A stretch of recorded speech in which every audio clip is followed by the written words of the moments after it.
Hello and welcome to another Wolftime gaming video. I've been slowly working my way through the Space Wolf Combat Patrol box, and today we've got the Space Wolf's Lieutenant. So we're going to get him painted up and get him looking really good, the same way as we've done with the other models that we had in the other boxes that we've recently picked up, such as the Indomitus box and that sort of thing. Before we get started though, as usual, let's get that kettle on.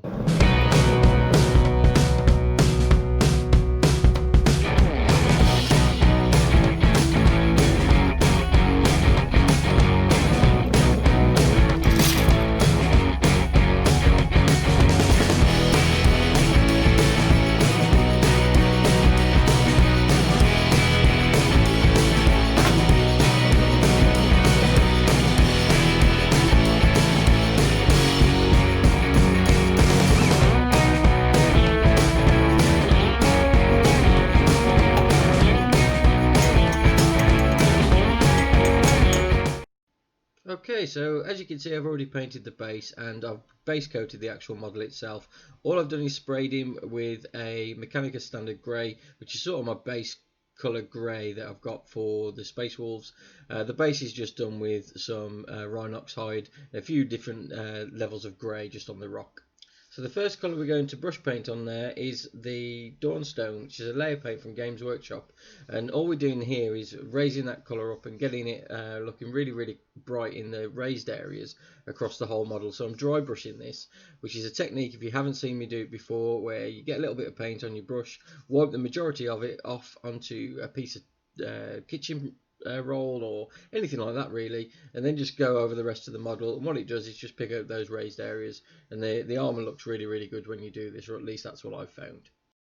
So the second thing I'm going to do to the model is give it a complete covering of Agrax Earth Shade, which is a shade paint, again from Games Workshop. It's really thin and drops into the recesses and shades all the like sort of recessed areas really nicely. It also gives a dirty sort of a feel to the armour, at least I think that's the look that it gives when I've been doing it and combining it with the paints. Now to bring up the armour colour again, you can, if you want to, go back over the top with Dawnstone and dry brush it, but I haven't done that. I'll leave it as the shade. The next area I'm going to be working on is the head, and the first step in this is the actual eyes. Now this can be quite difficult and quite fiddly, so as you can see I've got like the Army Painter Insane detail brush here, and all I'm doing is getting a little bit of Corvus black paint and drawing a line from the centre of the nose, sort of like just off the bridge of the nose, outwards to create a black line where the eye would be. My next step is then to do exactly the same thing with a white paint, and in this instance I've used Corax white, and drawing the white line within that black line, so that's essentially the eyeball that you're creating with sort of a dark shade around it. Like I say, this can be really fiddly, and you just have to take your time. Now the final step with the eyes is essentially to get the Corax black again, and you just get a tiny little bit on the brush. Make sure you wipe off the majority off the brush so you've not got a clump, and then all you do is dot it just in the centre, and that creates essentially the pupil, and this I found is the easiest way to get good looking eye. I wouldn't bother with any colours or anything like that because it's pretty pointless at this scale. And then the next step is to then paint the face. So I'm actually starting with the Corax white, which will allow me to use contrast paints over the top. I've found that using contrast paints actually works really well, and I really enjoy painting faces, which I've never really done in the past. And I think these look really good when you start off with that white base coat, and then you can move on to the first contrast paint, which would be contrast Gulliman Flesh, or that's what I've used. And what you'll find is this drops into the recesses really nicely, but you do need to make sure that that white paint is dry underneath, as it mixes and can look really terrible. But just take your time with this and get it looking really. If you want to, you can add a little bit of Fire Slayer Flesh onto the recesses to really define them. But the next paint I'm actually using is Xandru Dust, and I'm using this for all the hair because I want him to have essentially blonde hair. And I think it's a really good colour to go with, or to at least start with when you're trying to create blonde hair. A lot of people go for yellows and things, but I think that looks too bright. And I think Xandru Dust is a really good colour when you mix it with some of the shades, which we'll do in a little while. Also at this stage is where you can pick out a lot of the other sort of bits around the armor that may be bone, or like the inside of the furs on his back. It's just to give it a bit more of a natural feel, a natural look, especially with the furs, because the inside of it, essentially the pelt, would be a different colour to the fur itself.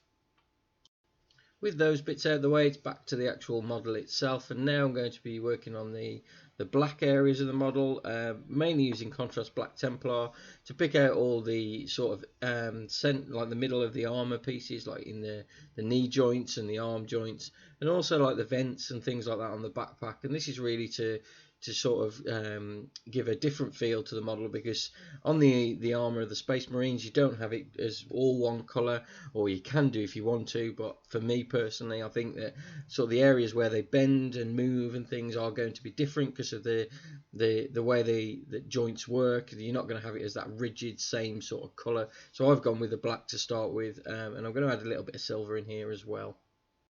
I've also picked out the first area of fur, which is just in the centre of the legs at the front there as well, just so it's a little bit different to the back fur, so you might have a few different types. While we're on the subject of fur, it's now time to move on to the first brown that we were using on the model, which is contrast wildwood. Firstly, I'm going to do the belt and like the scabbard and all those bits, and then it's onto the actual pelt on his back, the fur itself, and I'm going to use the contrast wildwood for this, purely because it's a really good contrast paint. Now, using it on the grey, you don't really get the effect that contrast was designed for, I suppose, with the use of the lighter white colours and the grey sear and that sort of thing, but you still get a really good effect on the grey, and you can always highlight it as well. And while we're waiting for the contrast wildwood to dry, we can use this opportunity to go onto the contrast Blood Angels red, because it's essentially on different areas of the model, and it's just to pick out all of those sort of gems, any sort of heraldry that we want to, bits of wax with the seals and that sort of thing really around the model.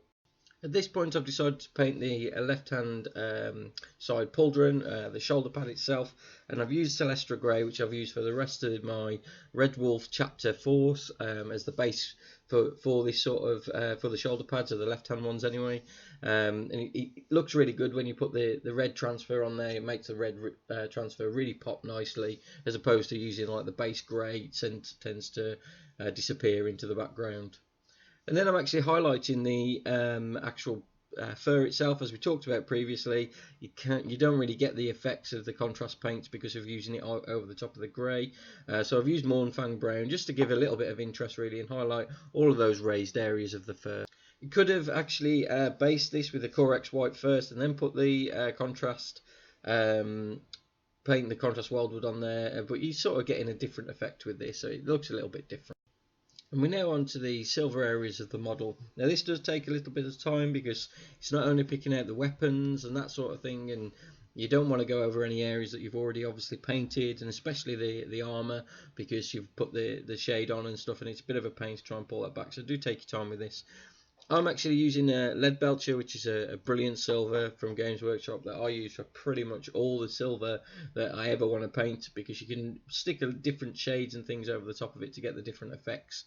It's a great looking paint, especially when you stick on the Nuln Oil over the top of it, which you'll see when we get to the end of the video, that how effective this sort of silver paint looks really, or at least in my mind it works perfectly. And then we're also onto the gold as well around the model. So any gold areas, so he's got a couple of skulls just on his arms. There's a few bits and pieces around the model that you can pick out. Around the shoulder pads as well is a big one for me with my particular chapter, because they've all got this gold around the shoulder pads, and this does take a little bit of time. You do have to really be careful when doing it.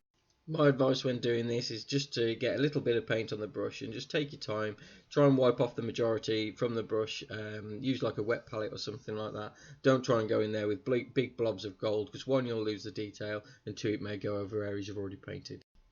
We're now on to shading a few areas of the model, as we've just talked about, and all the silver and the gold and that sort of thing is covered with the Nuln Oil. Now this looks really effective on the model, and gives it a really nice shade around all those lumps and bumps around the model, I suppose, and also around the edges of the silver and the gold where it connects to the rest of the model. It really sets it apart and makes it pop really nicely. The next shade we're actually going to be using is Agrax Earth Shade, and this is around all the sort of Xandri dust areas that we've done, around his beard, the hair, around all the bone and that sort of thing, and also within the inside of the fur that we've done as well, just to give it a little bit of interest and add a little bit of shading on there.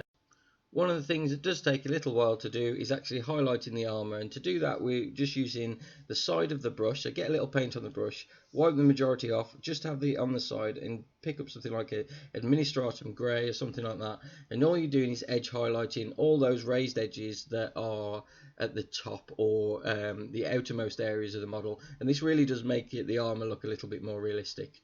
And finally, it's the pack marking. Now you could do this however you want. I've actually gone with the black and yellow just on the right hand shoulder pad, and I'm just doing like a sideways triangle on the yellow, because it's a little bit different. Because he's a lieutenant, I wanted him to be different from the rest of the force.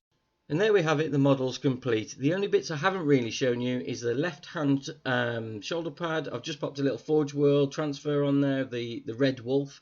I've also added a little bit of snow just around the base, which I've used Valhalla and Blizzard, just to add a little bit of interest to the base really, and stick with that sort of traditional Space Wolf feel. I do hope you've enjoyed watching this video as much as I've enjoyed making it. It is a really quick and easy paint scheme to get these models off our painting tables and onto the table to get games in as quick as possible. Make sure you do hit that subscribe button to see any future videos, guys. Hit the like button as well. Comment down below. Let me know what you think of the actual model and where you think you might want to see me go with the Red Wolf chapter in the future. But thanks again for watching, and I'll see you in the next one.